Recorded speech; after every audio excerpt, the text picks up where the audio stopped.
از تلویزیونی سفینه منظورتون میگردونیم. در استودیو سهرابشاه دولتزاده. امروز در قصر ملت اساسگذاری صلح و وحدت ملی، پیشوای ملت، پرزیدنت جمهوری تاجیکستان محترم امامعلی رحمون، مدیر کل بنیاد کویت اوید به رشد اقتصادی کشورهای عرب مروان عبدالله الغانیم به حضور پذیرفتند. در ملاقات وضع امروزه مناسبت‌های دوستی و همکاری تاجیکستان با دولت کویت مورد بررسی قرار داده شد. پرزیدنت جمهوری تاجیکستان محترم امامعلی رحمون تاکید نمودند که کشور ما جانبدار توسعه و گسترش منبع همکاری گوناگون جنبه با کشور دوست و برادر کویت و منفعت‌دار رشد همکاری با مؤسسه مهم مالیوی آن بنیاد کویت اوید به رشد اقتصادی کشورهای عرب میباشد. جانبها ضمن ملاقات مسئله‌های همکاری در ساحه‌های اقتصادی و تجارتی، سرمایه‌گذاری، صنعت از جمله تطبیق لایحه‌های گیدروانرژتیکی، صنعت متالورگیای رنگه، سبوک و خوراکواری، ساختمان، راه و کمونیکاسیا و سیاحی را محاکمه کردند. سهامگذاری در اجرای لایحه‌های علاهیده در ساحه‌های کشاورزی، معارف و تندرستی و استخراج و کارکرد کندنی‌های فایده‌ناک از سمت‌های سودمند همکاری دو کشور نامیده شد.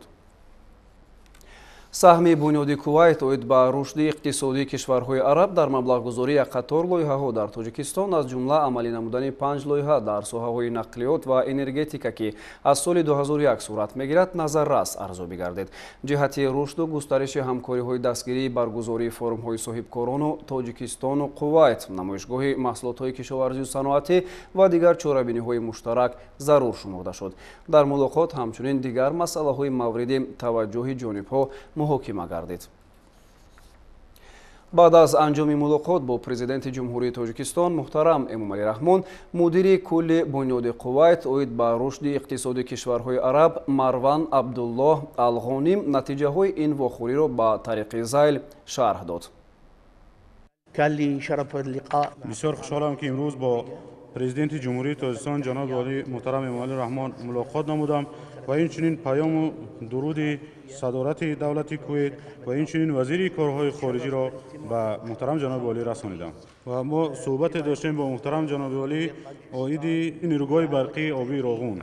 بنیاد کویتی عاید بر رشد اقتصادیات عرب چون پیشتر در بنیاد نیروگاه برقی آبی راغون سهم خود را خواهد گذاشت و اینچنین با محترم جناب عالی ما در مورد سرمایه گذاری خصوصی نیز صحبت داشتیم و به جمهوری تاجیکستان پیشرفت و شکوفایی را تمنا داریم. لجمهورية طاجكستان دوام التوفيق والنجاح. امروز اساسگذاری صلح و وحدت ملی، پیشوای ملت، پرزیدنت جمهوری تاجیکستان محترم امامعلی رحمون در شهر حصار ممنونگاه حیوانات و پرنده ها را که از جانب جمعیت سهامی قله‌های تاجیک تأسیس داده شده است افتتاح کردند. اطلاع داده شد که با مقصد حفظ محیط زیست از جمله عالم نباتات و حیوانات، بهداشت وضع اکولوژی منطقه خصوصا پایتخت مملکت شهر دوشنبه حالت میدان خیلی زیادی زمین‌های پرتو و از کشت بیرون مانده بهتر کرده شد. با دستور و هدایت‌های سروری دولت در ممنونگاه جهت افزایش عالم حیوانات، پرورش پرنده‌ها و حیوانات نادر به راه مانده شده است. جزئیات بیشتری موضوع در گزارش همکسبان ما از خدمات مطبوعات پرزیدنت جمهوری تاجیکستان.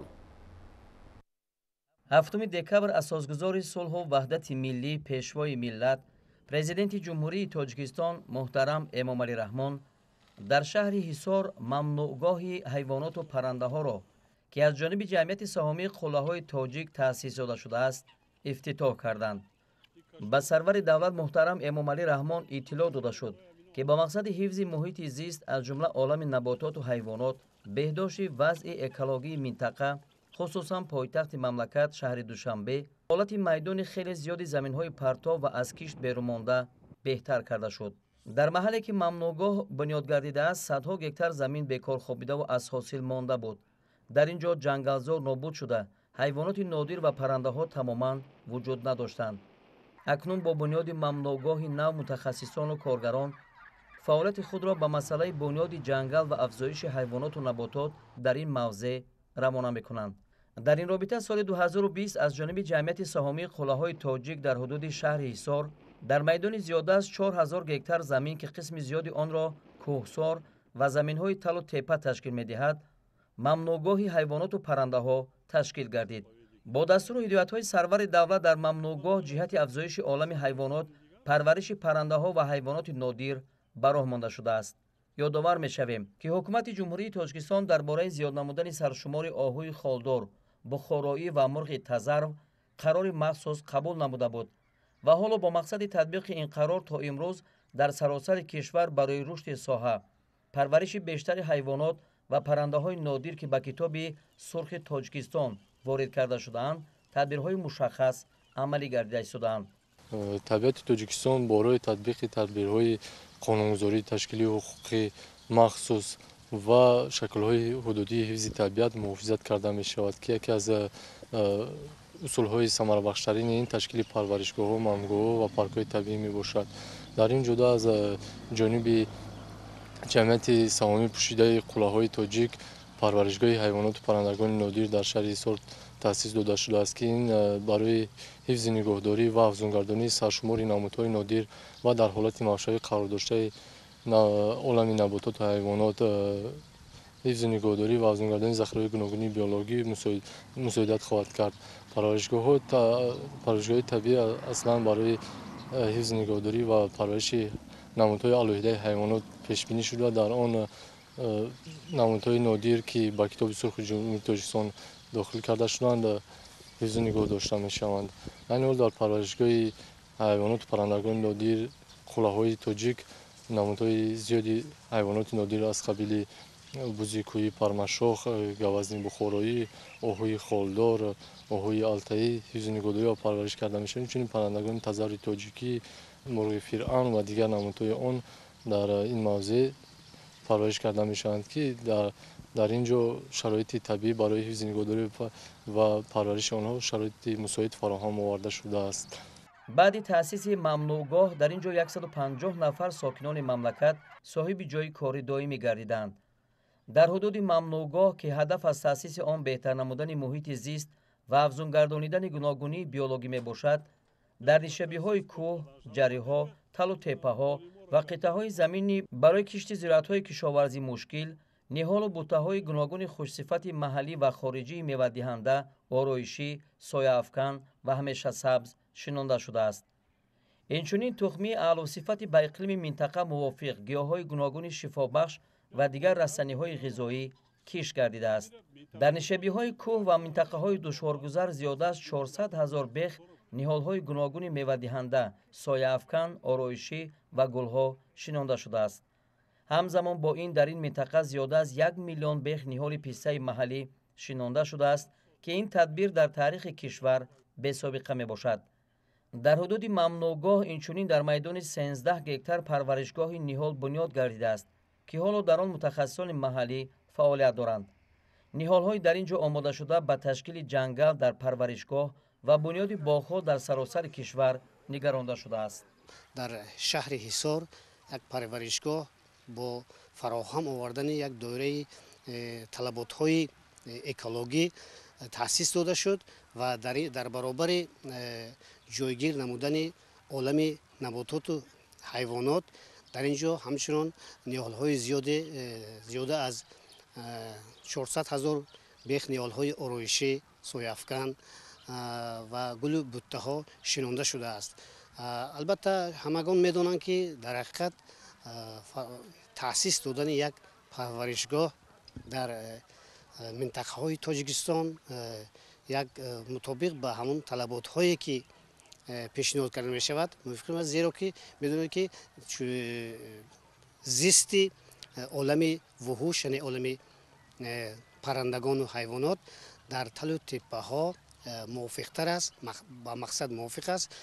аз ҳамин лиҳоз дар шаҳри Ҳисор як чунин парваришгоҳ бунёд ёфт ва тамоми олами ҳайвоноту паррандаҳо дар ин ҷо ҷойгир карда шуданд. дар баробари ҳама ин барои боз ҳам беҳтар намудани ҳолати экологӣ ва ривоҷу равнақи сайёҳии экологӣ дар ин минтақа зиёда аз 1 миллион бех пистаҳои маҳаллӣ шинонда шудааст ва дар баробари ҳама ин дар минтақа дар талу теппаҳои он дар майдони 13 гектар پرورشگاه برای نهال‌های آرایشی و دلخواه نهال‌هایی که برای شرایط تاجیکستان مساعد هستند پرورش کرده می شود و با خواجگیداران با اونهایی که با طلباتشان به این نهال‌ها هست البته به آنها دسترس کرده می شود. چیز دیگری که اینجا باید قید کنیم همون است که در حقیقت تاجیکستان یک مملکتی هست که در آنجا رواج دادن سیاحی اکولوژی و تأسیس یک چنین پرورشگاه خیلی و خیلی موافق است، زیرا که در تاجیکستان که در حقیقت شرایط طبیعی موافق دارد تأسیس چنین منطقه ها هم از نگاه علمی هم از نگاه مردم شناسی خیلی با مقصد موافق است. جهت عملی کردن دستور و سپارش‌های پرزیدنت مملکت محترم امامعلی رحمان در سمت زیاد نمودن سرشمار چارواهای نادر، اینچنین تازه کردن نسل حیوانات با اقلیم و طبیعت تاجیکستان مطابق در حدود ممنوعگاه پرورش آهوی بخارایی و خالدار وسیع به راه مانده شده است. اینچنین از خارج کشور اولین بار به تاجیکستان آهوهای نمود مرل، سرخ، نجیب، لن و بوس‌های نوع الپی و موفلون وارد کرده شدند. در این زمان با ساختار و نهادهای خارج کشور برای وارد نمودن حیوانات نوع بیزان آمریکایی گفت و شنیدها ادامه دارند.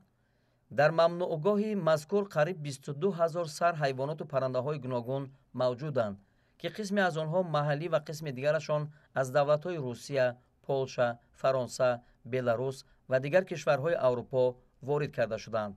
از جمله بدانه محلی و خارجی کپک فرانسوی، نمودهای گوناگون خرگوش، تزرو فرانسوی، شترمرغ، مرغ مرجان محلی، روسی و فرانسوی، آهو و غیرها. در این ممنوعگاه نمودهای گوناگون مرغ تزرو که از جمله پرنده‌های نادر طبیعت تاجیکستان به شمار می‌رود، پرورش می‌یابد.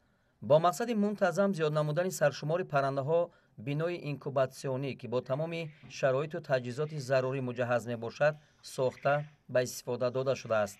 هدف از تأسیس پرورشگاه مذکور زیاد نمودن مرغ مرجان در تاجیکستان، زیاد نمودن کبکدری، تزور تاجیکی، تزور زرافشانی، تزور سیردریایی، تزور اینچنین زرافشانی میباشد که در این پرورشگاه پرنده‌های نادر به خاطر آن زیاد کرده میشد که طبیعت تاجیکستان پوره کرده شد. و قید کرد که تا سالهای نزدیک حالت‌های موشوی پرنده‌ها بسیار مشاهده میشه. از فعالیت خواجگیداری خوشبختانه تشکیلات مذکور اقدامی نگرفته است و یک پرورشگاه زمانوی را که ما دیده ایستادیم در یک سطح بلند تشکیل کرده شده است و در سالهای نزدیک زیادشوی پرنده از نظر دور نیست، زیرا که شرایط خوب دارد. همچنین پرنده‌هایی که در اینجا جمع آوری کرده شده است و پرورش کرده می شود بسیار هم سالم هستند و برای به طبیعت تاجیکستان مطابقت دارند.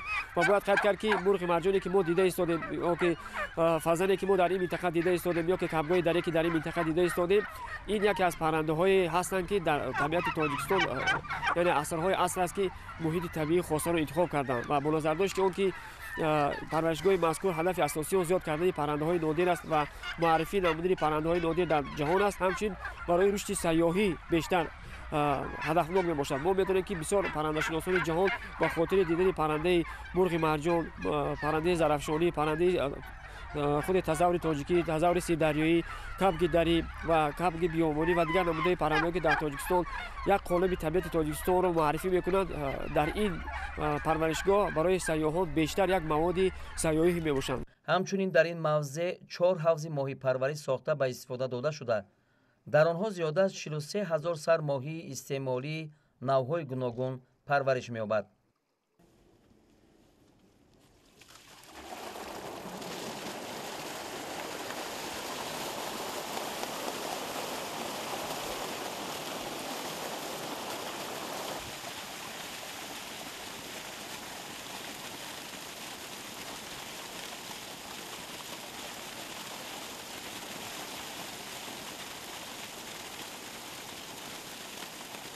برای رشد ساحه ماهی پروری در جمهوری تاجیکستان ما خواجگی ما از خارج کشور ماهی‌های یاپنسکی کرپ کوی وارد نمودیم و در اینجا پرورش کرده ایستادیم، در تجربه آموخته ایستادیم و در رفت تجربه آموزی ما دیده ایستادیم که کرپ کوی ماهی یاپنسکی نسبت ماهی‌های محلی ما افزایش یابیش خیلی نقص‌تر است. از همین سبب ما مقصد گذاشتیم که همین نسل همین ماهی را زیاد کرده و برای خواجگیداران جمهوری پیشنهاد نماییم. بعد این از هر یک حوضای ماهی پروری ما از 10 تا 12 تن ماهی گرفته ممکن و نیز در آینده ما میخواهیم که دیگر نمود ماهی ها را که آورده میشد اویله اسیاتر ها بیست را آورده میشود که وای بیست سترلیده با بلوگا گیبرید کردگیان بیست را برآمدگی نمود نوی اویله اسیاتر ها هوای در آبای ما میشود مطابق میشود هوای آورده و پرورش کردنیم. سوای ماهی پروری سالهای آخر خیلی ترقی یافته است. در جمهوری تاجیکستان زیاده از 65 نمود ماهی ها هم در طبیعت هم در آب حوضهای سنی پرورش می‌یافته هستند. از این 14 نمود ماهی ها در کتاب سرخ وارد شد. دوره سالهای تا سالهای 90 سال قرن گذشته مقدار ماهی‌هایی که در کتاب سرخ بود هم وقت 4 تا بود. بعد از لحاظی که سالهای آخر با بعضی نصف شدن تولیدگاه‌ها و بعضی عامل‌های زیادی تشکیل شد که استفاده با شکار برقی و اینوای از حساب قاچاق غیر قانونی بسیار نمودها از بین رفته ایستادند. از این لحاظ مجبور شدند با دستگیری حکومت جمهوری تاجیکستان کتاب سرخ تاجیکستان را از نو برقرار کردند و 10 نمود دیگر وارد این کتاب شد که برای محافظتش کمیته حفظ محیط زیست نزد حکومت جمهوری تاجیکستان بسیار کارهای حفظ رو با حفظ و محافظت رو گذرانده است. از این لحاظ بعضی سال جاری برای برقرارسازی در آبانبار بحری تاجیک زیاده از 1,603,000 ماهیچه برای برقرار کردن ذخیره‌های ماهی در طبیعت وارد نمودند. با مقصد از باران‌های شدید، برف و دیگر حادثه‌های طبیعی امین نگاه داشتن حیوانات و پرنده‌ها در حدود منطقه 13 بنای مخصوص از جمله قفس‌ها با انشاءات احاطه گردیده بنیاد شده است.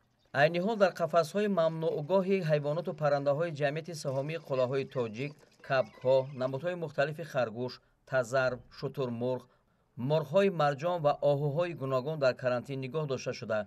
بعد این مهلت معین آنها به خاطر افزایش سرشمار در حدود زمین‌های پرورشگاه که هزاران گکتار را تشکیل می‌دهد سر داده می‌شوند. این تجربه یعنی پرورش حیوانات در قفس‌ها در ممنوعگاه‌های کشورهای خارجی وسیع به راه مانده شده است. برای در ممنوعگاه حیوانات و پرنده‌های جمعیت سهامی قله‌های تاجیک جاری کردن این اصول کارشناسان از خارج مملکت جلب گردیدند. Наше сотрудничество с коллегами как раз на территории заповедника началось с того, что было запланировано содержание и разведение нескольких видов диких копытных животных с целью содержания их как в условиях питомников для интенсивного разведения, так и содержания в вольерных условиях, в условиях приближенных к их естественной среде, в природе, адаптации и дальнейшего выпуска их в природу. Поэтому в настоящее время производится строительство питомника, производится проектирование вольерных комплексов для содержания этих животных и первичное маточное поголовье. Как раз сейчас поступают животные, вы их видите, которые послужат для формирования поголовья, которое здесь в дальнейшем будет содержаться в условиях уже вольерных комплексов и выпускаться в природу. Они скорее максимально адаптированы к потребностям животных. Вот непосредственно там, где мы с вами находимся, да, это карантинная зона как раз питомников, куда поступают первичные животные, содержатся, проходит ветеринарный контроль. Особенность их заключается в том, что достаточно большие группы животных на небольшой территории разводятся, и их потомство используется для того, чтобы в вольерных комплексах уже адаптировать его и содержать в вольерных комплексах большой площади в условиях близких к природным и дальнейшим выпуском в условия свободы в природу. президенти мамлакат муҳтарам Эмомалӣ Раҳмон зимни шиносоӣ бо шароити муҳайё гардида дар ин мавзеи зебо ба сифати корҳои анҷомёфта баҳои баланд доданд. бояд гуфт ки заҳмату талоши мутахассисону коргарони ҷамъияти саҳомии қулъаҳои тоҷик дар шаҳри ҳисор با تطبیق سیاست حکومت جمهوری تاجیکستان در بخش بهداشت حفظ محیط زیست، زیاد نمودن نسل حیوانات نادر، با گردش درآوردن زمین‌های بیکار خوابیده، تأسیس دادن جای‌های نوی کاری، اینچنین با تطبیق نقشه و برنامه‌های دولتی در دایره سال‌های رشد دهات، سیاحی و هنرهای مردمی و به این واسطه احیا نمودن سیاحی اکولوژی روانه گردیده است. برای زیاد نمودن سرشمار پرندگان یک بینای اینکوباسیونی ساخته به استفاده داده شده است که با همه دستگاه و تجهیزات‌های ضروری مجهز باشند که این هم باشد برای رشد دادن ساحه پرنده و پروری و حیوانات نادر باشد که برای دیگر پرورشگاه‌های داخل جمهوری تاجیکستان باید تامین کرده شود. برای در آینده رشد دادن طبیعت همین منطقه ما در داخل جمعیت سهامی پوشیده قلعه تاجیک نهال پرورشگاه تأسیس داده شده است که نهال‌های تخمی پیسته محلی که زیاده از 1 میلیون نهال را در بر می‌گیرد پرورش یافته شده است و در موسم پیش ایستاده نقشه داریم که شناندن اینها را ادامه دهیم. بعد اعلان شدن سالهای رشد دهات، سیاحی و هنرهای مردمی و بهتر گردیدن وضع فعالیت ممنوعگاه‌های کشور، توجه سیاحان داخلی و خارجی از جمله شکارچیان به امکانات‌های رشد توریسم بین‌المللی تاجیکستان بیشتر می‌گردد.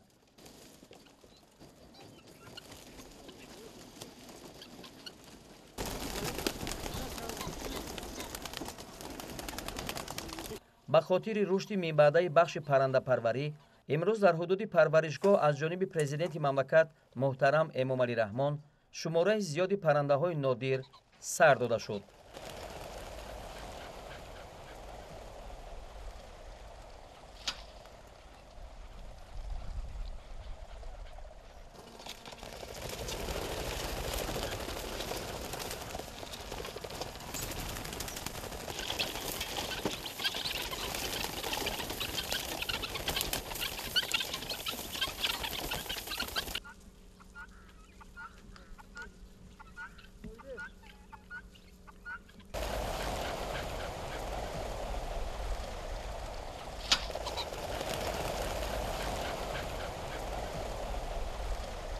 پرزیدنت مملکت محترم امامعلی رحمان اقدام صاحبکاران وطنی و متخصصان و کارگران ممنوعگاه را شایسته تحسین و نمونه عبرت خوانده به آنها برای استفاده بیشتر امکانیت‌ها دستور و هدایت‌های مفید دادند. در پاسخ به توجه سرور دولت محترم امامعلی رحمان اطلاع داده شد که برقرارسازی محیط اکولوژی، نباتات و حیوانات و پرندگان آن خوب براه مانده می شود.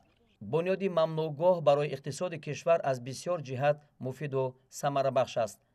با تأسیس ممنوعگاه برای فعالیت عالمان ساحه جهت پیشبرد کارهای علمی، مساعدت به مطابق سازی حیوانات و نباتات به اقلیم تاجیکستان، افزایش حیوانات و پرنده‌های نادر، استفاده تل و تپه‌ها برای رستنی پروری و جنگل پروری شرایط مساعد فراهم آورده شد.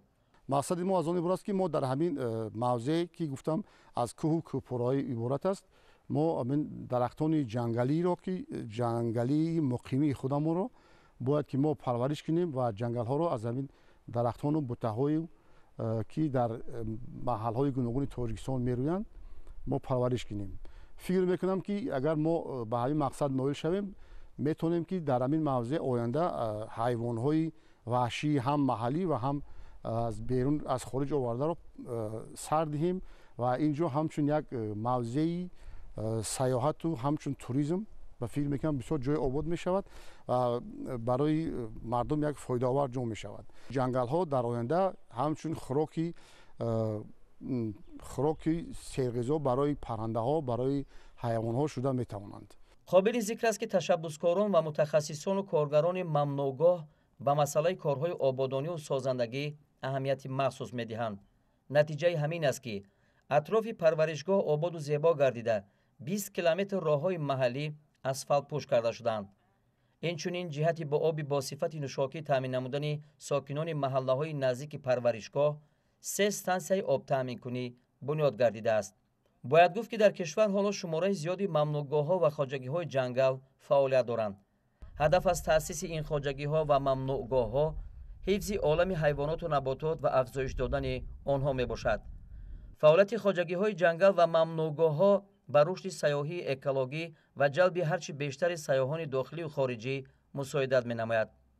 کارمندان خواجگی‌های جنگل کشور در برابر پرورش حیوانات و نباتات инчунин ба ҷамъоварии меваю растаниҳои шифобахш ки тоҷикистон аз ин неъматҳои табиӣ бой мебошад машғуланд.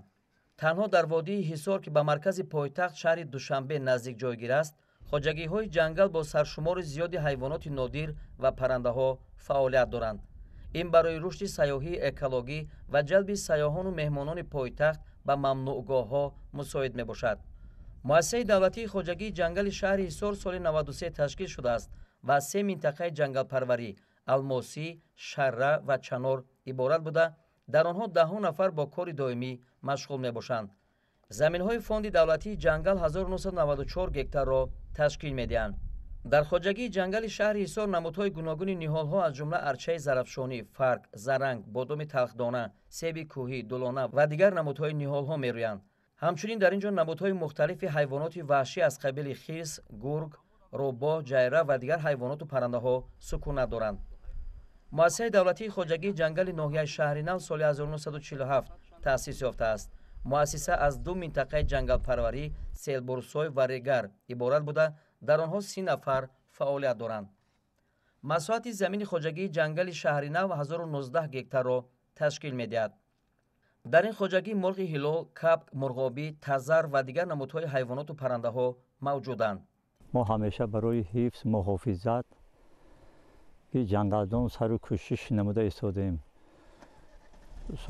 солҳои охир дар асоси шартномаи агентии хоҷагии ҷангали ноҳияи Шаҳринав ва агентии хоҷагии ҷангали назди ҳукумати ҷумҳурии Тоҷикистон бисёртар барои бунёд кардани плантатсияи хуч ва дарахтони мевадиҳанда сайру кӯшиш карда истодаем.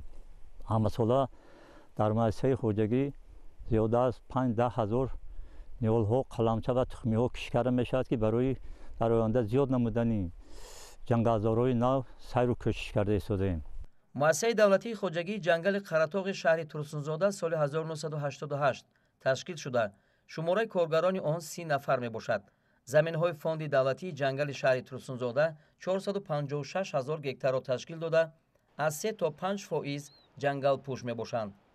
самти асосии фаъолияти хоҷагии ҷангал бунёду барқарорсозии ҷангал, ҳифзу ҳимоя ва нигоҳдории олами набототу ҳайвонот аст. соли 2021 аз ҷониби коргарони хоҷагӣ 7 гектар ҷангали нав бунёд шуда, 30 гектар ҷангал барқарор гардидааст. дар хоҷагии ҷангал ниҳолҳои хуч, акатсия, қарағоч, санавбар, олучаи кӯҳӣ ва дигар намуди ниҳолҳо мерӯянд. саршумори оҳуи хоҷагӣ 321 сарро ташкил дода, ин шумора сол ба сол афзоиш ёфта истодааст. растании ниҳолҳоя мо ҳар сол зиёда аз 10 гектар то 30 гектара нигоҳбон мекунанд. ҷангалро ҷое ки ҷангал нест ҷангалпӯшӣ мекунанд ва аз тарафи кормандон нигоҳбин карда мешавад. таҷриба нишон медиҳад ки фаъолияти хоҷагиҳои ҷангал барои афзун гардонидани гуногунии биологӣ, ҳифзи ҳайвоноту набототи нодир, ниҳолпарварӣ ва дар маҷмӯъ барои пешрафти иқтисоди мамлакат судовар мебошад. қобили зикри хос аст ки табиати нотакрору биҳиштосои Тоҷикистон имрӯзҳо таваҷҷӯҳи сайёҳони дохиливу хориҷиро бештар ҷалб кардааст. амну субот дар саросари кишвар, рушди бахшҳои муҳим, фаслҳои зебои сол, руду чашмаҳои мусаффо, кӯҳҳои сарбафалак кашида, мавзеъҳои таърихӣ, мамнуъгоҳҳо ва ҳайвоноти нодири Тоҷикистон аз қабили маркополо, оҳуи бухороӣ, паланги барфӣ имкон фароҳам меоваранд ки ташрифи сайёҳон ба ҷумҳурии Тоҷикистон ба хусус дар солҳои рушди деҳот, сайёҳӣ ва ҳунарҳои мардумӣ бештар гардад.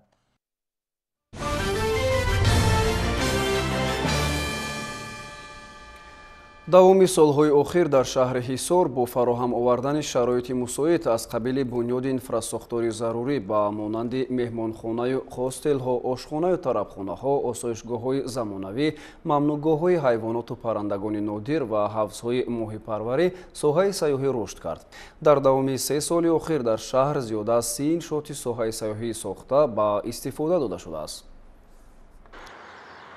ҳисор бо табиати зебову нотакрор, таъриху фарҳанги бостон ва мардуми меҳмоннавозаш қалби ҳазорон сайёҳи хориҷиро тасхир намудааст. Ин аст ки ҳамасола шумораи зиёди сайёҳони хориҷӣ ба тамошои манзараҳои дилфиреб ва таърихию фарҳангии ин шаҳри қадима меоянд. Қалъаи ҳисор ҳамчун шоҳиди бузурги корнамоии аҷдодон, ёдгоре аз шаҳрҳои бостон, нишонае аз аҳди ҳахоманишиҳо, намунаест аз даврони пуршаъну шон аз аҳди сосонёну сомониён. хоса муҳимтарин ёдгориест ки намунаи зиндаи таърихи миллати тоҷикро ба ҷаҳониён муаррифӣ менамояд. Дар замони соҳибистиқлолии мамлакат бо иқдоми бевоситаи президенти ҷумҳурии Тоҷикистон пешвои миллат муҳтарам Эмомалӣ Раҳмон симои таърихии қалъа пурра барқарор карда шуд.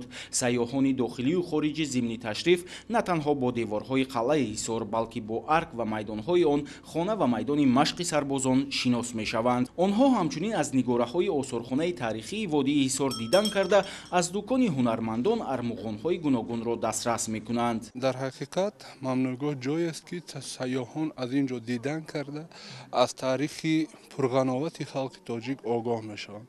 ба сайёҳон бо забонҳои русӣ, англисӣ, тоҷикӣ ба маълумоти таърихиро медиҳем.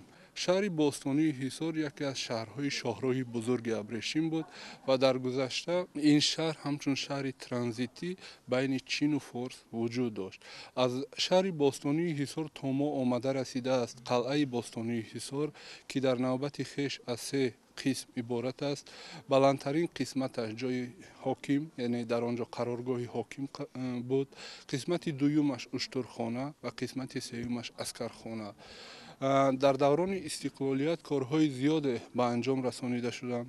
растаи дуконҳои армуғонфурӯшӣ ва ҳунармандон дар дохили қалъа аз нав эҳё шуданд. майдоне ки дар пеши дарвоза аст, дар гузашта роҳи мошингард буд, ба хотири таъмин намудани бехатарии сайёҳон ба гулгашт табдил ёфт. сайёҳони дохилию хориҷӣ дар баробари мамнӯъгоҳи таърихию фарҳангии ҳисор инчунин ба тамошои осорхона, қасри фарҳанг, дараи шамал, чашмаи чилтан ва намунаи иншооти меъмории ҳозиразамон ба монанди чойхонаи харбуза ва боғи фарҳангӣ фароғатии зимистонаи шаршара мераванд. коршиносони соҳа бар он назаранд ки мавқеи ҷуғрофии шаҳри ҳисор, фазои мусоиди экологӣ ва иншооти соҳа барои рушди соҳаи сайёҳӣ иқтидори воқеӣ дорад. ҳамасола афзоиш ёфтани шумораи сайёҳон далели ин гуфтаҳост. шумораи меҳмонон ва сайёҳони дохилию хориҷӣ ки аз мавзеъҳои таърихию фарҳангӣ, табиию экологӣ ва табобатии шаҳри ҳисор дар давоми 9 моҳи соли 2021 дидан намуданд, зиёда аз 60 000 нафарро ташкил медиҳад. давоми солҳои охир фароҳам овардани шароити мусоид аз қабили бунёди инфраструктури зарурӣ ба монанди меҳмонхонаю хостелҳо, ошхонаю тарабхонаҳо, осоишгоҳҳои замонавӣ, мамнунгоҳҳои ҳайвоноту паррандагони нодир ва ҳавзҳои моҳипарварӣ боиси рушди соҳаи сайёҳӣ дар шаҳри ҳисор гардид. хусусан дар доираи солҳои рушди деҳот, сайёҳӣ ва ҳунарҳои мардумӣ ки 3 солро дар бар мегирифт, дар шаҳри ҳисор аз ҷониби соҳибкорони маҳаллӣ 2 меҳмонхонаи ҳозиразамон, 7 тарабхона, 6 қаҳвахона, 3 ошхонаи сарироҳӣ ва дигар иншооти зарурӣ сохта ба истифода дода шудааст. дар маҷмӯъ бунёди роҳҳо, пулҳо, иншооти гуногуни хизматрасонӣ ва аз ҳама муҳим таъмини сулҳу амният сабаби ба вуҷудоӣ ва рушди самти нав дар иқтисодиёт, соҳаи сайёҳӣ гардид.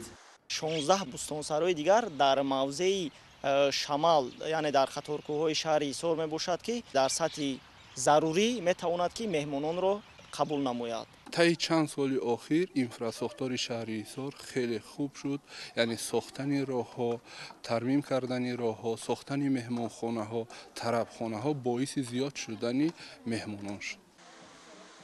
бо истифода аз имтиёзҳои фароҳамшуда дар бахши сайёҳӣ соҳибкорони шаҳри ҳисор барои бунёди инфраструктури соҳа ҳавасманданд. соли 2020 дар ҷамоати деҳоти ҳисор бо маблағгузории соҳибкорон боғи фарҳангӣ фароғатии зимистонаи шаршара сохта ба истифода дода шуд. дар боғи зимистона гулу буттаҳои нодир ва дарахтони ҳамешасабз шинонида шудааст. бо истифода аз имконоти фароҳамовардашуда сокинону меҳмонон дар тамоми фасли сол метавонанд дар иҳотаи табиати зебову сабз истироҳати худро хубу хотирмон сипарӣ намоянд. боғи фарҳангии фароғатии зимистонаи шаршара дар асоси дастуру ҳидоятҳои президенти мамлакат, пешвои миллат муҳтарам Эмомалӣ Раҳмон, ки соли 2019 соли рушди сайёҳӣ эълон карда буданд ва бо имтиёзҳои фароҳам овардашуда дар бахши сайёҳӣ сохта шудааст, ки маслиҳати он 3.5 گکتر رو تشکیل میکند. داخل باغ زمستانه را 7000 درختان نادر زیب و زینت میبخشند. از جمله نهالهای درختان و گل و بوته‌های نادر از کشورهای اروپا وارد کرده شدند. فواره‌های جالب و طبیعت زنده داخل باغ توجه هر یک مهمان را به خود جلب میکند. در حصار سیاحی اکولوژی تو رفت معمولتر می شود. دره الماسی حرارت هوا در اینجا نسبت به شهر همیشه 10 درجه پایین تر است. هوای صاف شاید چیزی اساسی همین باشد که سیاحان این جای را دوست می دارند. در این موضع هم هاستل و طربخانه و آشخانه های سری راهی ساخته شده است. اینفراساختوری سیاحی از حساب بوستانسرایی ها و اینچنین مهمانخانه گرین‌وود هاوس در موضع الماسی جایگیر می باشد که آن یعنی در نزد دریای چنگاب جایگیر است و برای قبول مهمانان خیلی جای مساعد است. در سمت سیاحت اگر سیاحی باشد این هم باغ‌های اینتنسیوی جماعت دهات دوربت و جماعت دهات الماسی می باشد که با همین یعنی با انگورهای طایفی حسینی در جمهوری مشهور می باشند. در شهر حصار از جانب مقامات وکالتدار 10 خط سیر سیاحی در 5 بخش از قبیل تاریخی، فرهنگی، اکولوژی، سالمگردانی، اگراری و پیاده‌گردی و کوهنوردی تأسیس داده شده است. سیاحت طبابتی و سالمگردانی هم در شهر حصار معمول است. عین زمان در خط سیر طبابتی و سالمگردانی در حدود شهر 5 آسایشگاه از قبیل شاهانبری، ساتورن، سنگچشمه، چشمه شاهانبری و خیرمنک فعالیت دارد. حصار همیشه جای دوست داشتنی برای سیاحان است.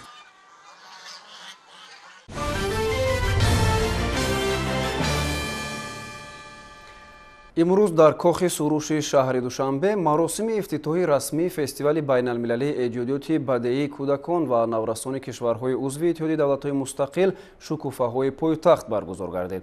ин тадбири сатҳи баланд бо иштироки роҳбарияти мақомоти иҷроияи ҳокимияти давлатии шаҳри душанбе, намояндагони вазорату идораҳо, сохторҳои шаҳрӣ ва кӯдакону наврасони соҳибистеъдоду эҷодкори пойтахт ва шаҳру ноҳияҳои ҷумҳурӣ амалӣ карда шуд.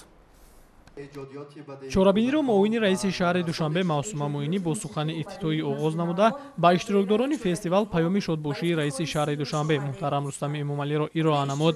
мавсуф зимни суханронӣ аз ҷумла қайд намуд ки фестивали байналмилалии эҷодиёти бадеии кӯдакон ва наврасони кишварҳои узви иттиҳоди давлатҳои мустақил шукуфаҳои пойтахт бо мақсади фароҳам овардани шароити мусоид баҳри таҳким бахшидани муносибатҳои дӯстона байни кӯдакон ва наврасони соҳибистеъдоди ҷумҳурӣ ва кишварҳои узви иттиҳоди давлатҳои мустақил, омӯзиш ва эҳтиром ба таъриху фарҳанг, адабиёту санъат, арҷгузорӣ ба тамаддуни ҳамдигарӣ дар ин замина мусоидат намудан дар муаррифӣ ва рушди эҷодиёти мусиқиву бадеии насли наврас гузаронида мешавад. Зимнан таъкид карда шуд ки дар фестивали байналмилалии эҷодиёти бадеии кӯдакон ва наврасони кишварҳои узви иттиҳоди давлатҳои мустақил шукуфаҳои пойтахт, ҳайатҳои эҷодии кӯдакону наврасон аз шаҳру ноҳияҳои ҷумҳурӣ бо намояндагӣ аз халқу миллатҳои гуногуни сокини Тоҷикистон, аз ҷумла арманҳо, русҳо, туркманҳои узбекҳо ва қирғизҳо ширкат намуда бо ҳамсолони эҷодкори худ аз марказҳои эҷодиву таҳсилоти иловагӣ ва студияву ансамблҳои бачагонаи шаҳри Душанбе дар саҳнаҳои бузурги муассисаҳои фарҳангии пойтахт дар бахшҳои рақсу овозхонӣ, навозандагӣ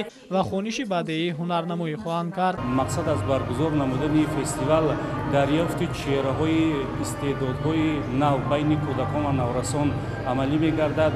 дар ин раванд иштирокчиёни бахшҳое ки дар 4 номинатсия иштирок менамоянд, шумораи онҳо ба 350 нафар расидааст ва онҳо дар бахшҳои навозандагӣ, сарояндагӣ, хореография, яъне ки рақсҳои умумӣ ва рақсҳои яка ва инчунин хониши бадеӣ иштирок менамоянд.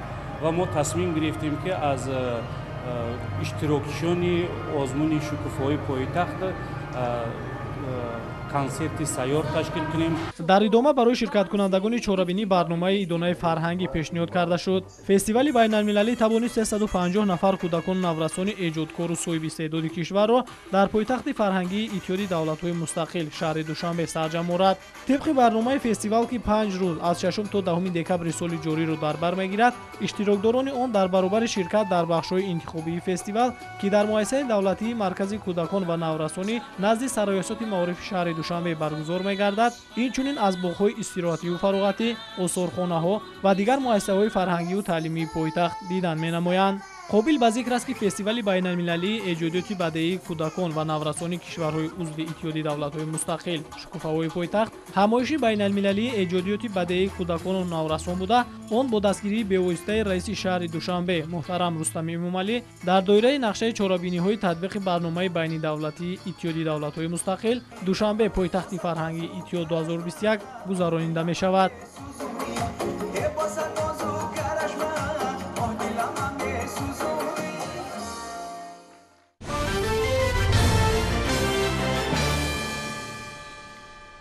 имрӯз дар шаҳри Душанбе бо иштироки сарвазири ҷумҳурии Тоҷикистон Қоҳир Расулзода мези мудаввар ҷиҳати ҷалби маблағгузорӣ дар сохтмони иншооти нерӯгоҳи барқи обии Роғун баргузор гардид. дар ҳамоиш бо шарикони рушд масъалаи тақвияти ҳамкориҳо ва саҳм гузоштан дар татбиқи лоиҳаи сохтмони иншооти нерӯгоҳи барқи обии Роғун ва дигар масъалаҳои мавриди таваҷҷӯҳ баррасӣ карда шуд. гузориши хабарнигорони мо.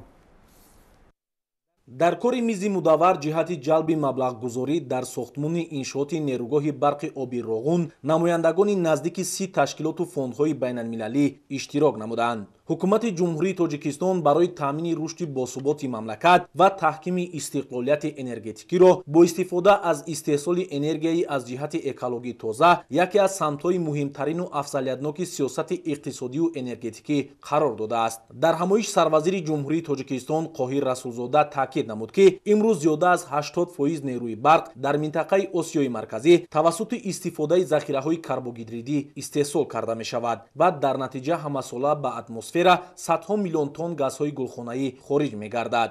истифодаи захираҳои гидроэнергетикӣ дар ин самт метавонад ба маротиб чунин партоҳҳоро кам намуда ба ин восита вазъи экологиро низ дар минтақа беҳтар намояд. чунин муносибат ба тамоюлҳои ҳозираи ҷаҳонӣ оид ба беҳтар кардани иқлим ва мутобиқшавӣ ба таъсири тағйирёбии он мувофиқ буда борҳо дар баромадҳои президенти ҷумҳурии Тоҷикистон муҳтарам Эмомалӣ Раҳмон дар чорабиниҳои сатҳи ҷаҳонӣ баён гардидааст. Тоҷикистон ҳамчун давлати дорои захираҳои бузурги гидроэнергетикӣ дар минтақа яке аз манбаъҳои асосии истеҳсоли энергияи сабз ба ҳисоб меравад. аз ҷумла иншооти сохташавандаи нерӯгоҳи барқи обии Роғун зинаи аввали силсила нерӯгоҳҳои дарёи Вахш буда сади он бо баландии 335 метр бунёд мегардад ва иқтидори истеҳсоли солонаи 14,4 миллиард киловатт-соат дорад. илова бар ин ҷиҳати идомаи корҳои сохтмонии иншооти нерӯгоҳи барқи обии Роғун шурӯъ аз соли 2008 корҳои пеш аз шартномавӣ дар иншоотҳои зерин нақбҳои сохтмонии рақами 1, 2, 3 ва корҳои барқарорсозии толори мошинҳо, толори трансформаторҳо барои ба истифода супоридани агрегатҳои аввали иншоот, инчунин нақбҳои нақлиётӣ, роҳҳо, инфраструктураҳои муҳандисӣ ва сохтмони хатти интиқоли барқ аз нерӯгоҳи барқи обии Роғун то зеристгоҳи барқи Душанбе ба анҷом расонида шуда корҳои сохтмонӣ бо суръат ҷараён дорад. нерӯи барқе ки оянда дар нерӯгоҳи барқи обии Роғун истеҳсол мегардад ба ғайр аз таъмин гаштани эҳтиёҷоти худӣ мутобиқи созишномаҳои мавҷуда ба дигар кишварҳо тавассути системаҳои энергетикӣ дар ҳамбастагӣ бо системаи ягонаи энергетикии ҷумҳурии Тоҷикистон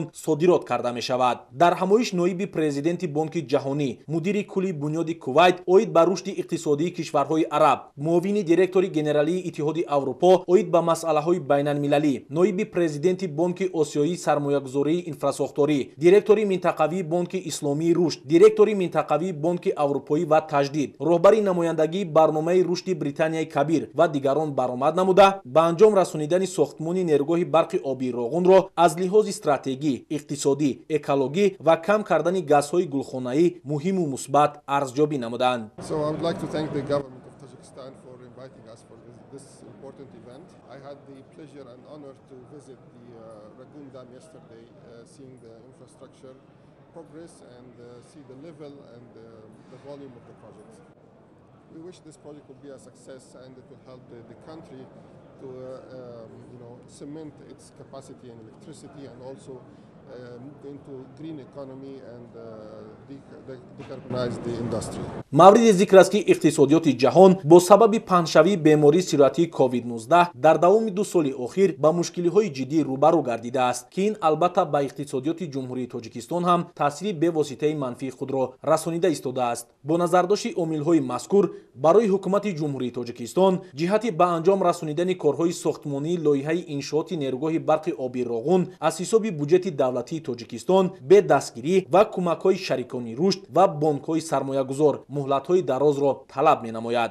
дар мизи мудаввар ки бо иштироки зиёда аз 25 ташкилотҳо ва фондҳои байналмилалӣ барои анҷом додани корҳои сохтмонӣ дар иншооти МБР ҷиҳати ҷалби маблағҳо сармоя дар ин ҷо ҷамъ омаданд. дар 2 соли охир бо назардошти он ки сироят ёфтани COVID-19 сарасари олам буҳрони иқтисодӣ молиявӣ қарор дорад, аз ҷумла ба иқтисодиёти ҷумҳурӣ мо ҳам таъсири манфии худро албатта дар қатори дигар кишварҳои дунё ҳам расондааст. барои ҳамин барои мо дар ҳамкорӣ бо шарикони рушд ҷиҳати ба анҷом расондани сохтмони иншооти МБО Роғун мизи мудаввари имрӯза ташкил карда шудааст. бо ташаббуси ҳукумати ҷумҳурии Тоҷикистон бо роҳбари асосгузори сулҳу ваҳдати миллӣ президенти ҷумҳурии Тоҷикистон пешвои миллат муҳтарам Эмомалӣ Раҳмон аз оғози сохтмон то ба имрӯз ҳаҷми корҳои зиёде анҷом дода шудааст ва ба шарофати ин аллакай ду агрегатҳои иншооти МБО Роғун қувваи барқ истеҳсол мекунанд ва умедворам ки баъди ҷалби маблағҳои иловагӣ сари вақтӣ дигар иқтидорҳои иншооти МБО Роғун ба истифода супорида мешавад. вобаста ба ин тақвият бахшидани ҳамкориҳо бо шарикони рушд зарур шуморида шуд. дар маҷмӯъ иштирокчиёни ҳамоиш барои саҳмгузорӣ намудан дар бунёди иншооти нерӯгоҳи барқи оби Роғун ҳавасмандӣ зоҳир намуданд.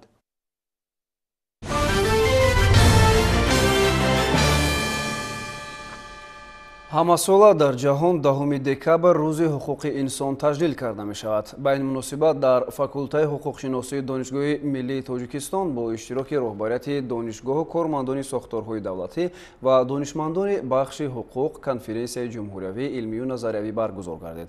ҳамкорони мо дар ҳамин бора шарҳи бештар доранд.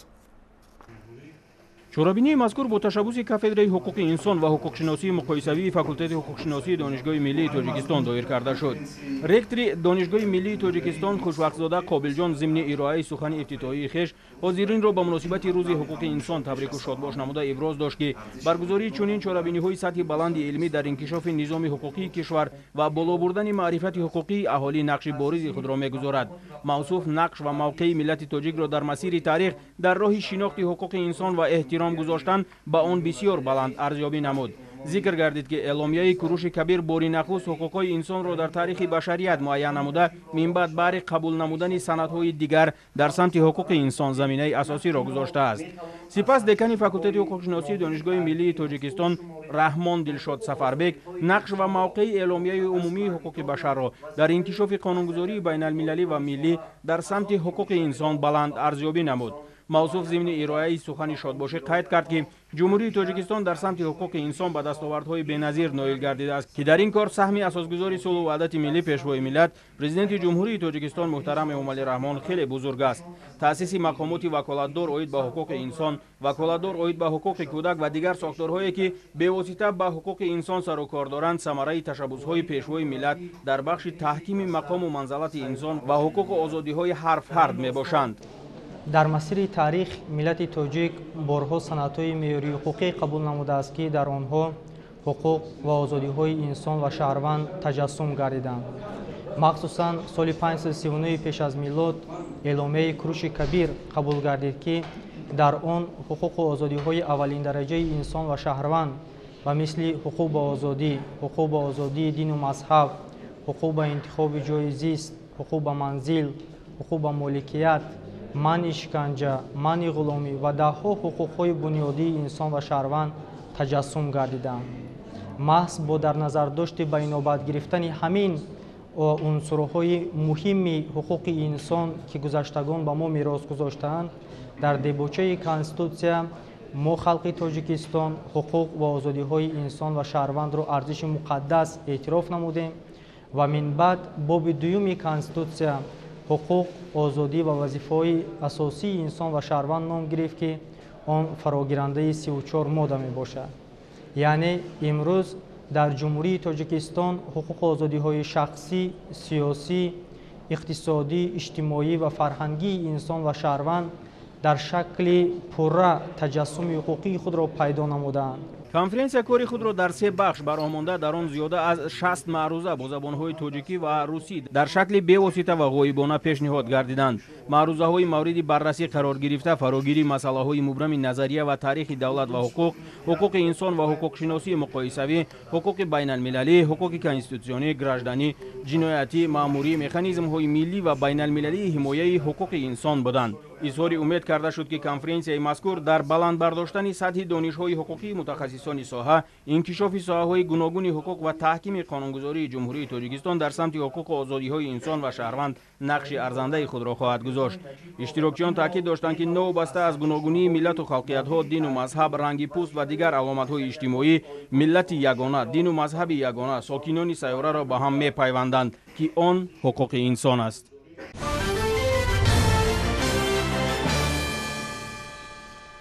дар толорҳои китобхонаи миллии тоҷикистон даври ниҳоии озмуни ҷумҳуриявии фуруғи субҳидонои китоб аст ҷараён дорад. то санаи 13 декабр хонандагону донишҷӯён ва омӯзгорону дигар дӯстдорони каломи баде дар назди ҳакамон маҳорати худро пешниҳод хоҳанд кард. ҷузъиёти мавзӯъ дар гузориши ҳамкорони мо. озмуни ҷумҳуриявии фуруғи субҳи донои китоб аст бо шӯру шавқи зиёд дар душанбе идома дорад ва то он лаҳзае ки беҳтаринҳо дар соли ҷорӣ муайян мегарданд рӯзҳои башумор ҳам мондааст. барои онҳое ки аллакай аз имтиҳони доварон гузаштанд ташвишу тараддудҳо пушти сар аст, аммо онҳое ки ҳоло ҳам вориди толорҳои санҷишӣ нагардиданд то охирин лаҳза омодагӣ дида ва кӯшиш мекунанд то талаботи ҳакамонро қонеъ созанд.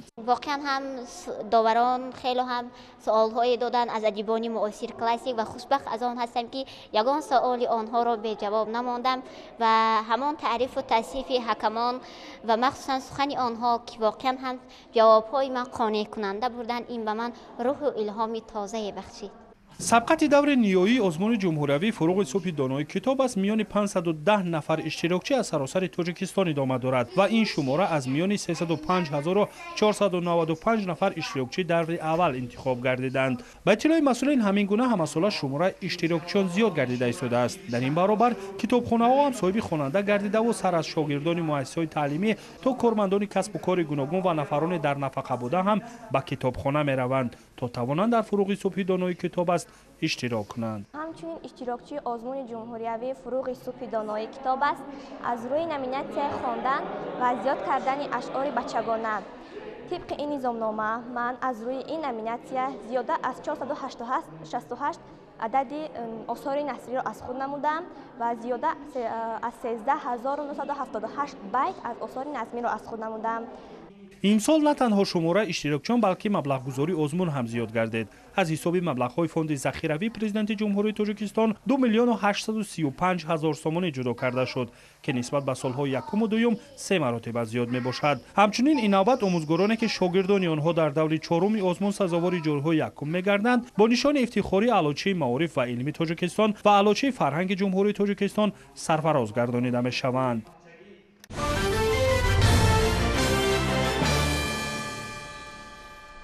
дар факултети молиявию иқтисодии донишгоҳи миллии тоҷикистон бахшида ба рӯзи касбии кормандони мақомоти молияи ҷумҳурии тоҷикистон таҳти унвони танзими молиявии иқтисодиёти ҷумҳурии тоҷикистон дар шароити ҷаҳонишавӣ семинари ҷумҳуриявии илми амалӣ доир гардид. дар кори ин тадбири илмӣ ки бо иштироки кормандони масъули вазорату идораҳои иқтисодии мамлакат ва донишмандону донишҷӯён бо ибтикори кафедраи молия ва суғуртаи факултети молиявию иқтисодии донишгоҳи миллии тоҷикистон сурат гирифт, перомони таҳкими низоми молиявии мамлакат ва инкишофи ин бахши ҳаётан муҳим сухан рафт. дар семинари ҷумҳуриявии илми амалии танзими молиявии иқтисодиёти ҷумҳурии тоҷикистон дар шароити ҷаҳонишавӣ зикр гардид ки рӯзи кормандони мақомоти молия бо ташаббус ва дастгирии бевоситаи президенти ҷумҳурии тоҷикистон муҳтарам эмомалӣ раҳмон мақоми қонунӣ гирифт. ин бори дигар аз қадрдониву дастгирии пешвои миллат ва ҳукумати ҷумҳурии тоҷикистон нисбат ба кормандони мақомоти молия шаҳодат медиҳад. ناطقان اطراف استفاده ثمرناک واسطه‌های مالیوی جهت رشد استوار اقتصادی، آبادی دیار و تحکیم امکانیت‌های واقعی کشور ابراز اندیشه کردند. ضمن برگزاری همایش مذکور و ارائه ده‌ها معروضه‌های علمی، راه و وسیله‌های مؤثر و مطابق با استانداردهای جهانی در نظام مالیه مملکت، تکلیف و پیشنهادها منظوری حاضرین گردانیده شد.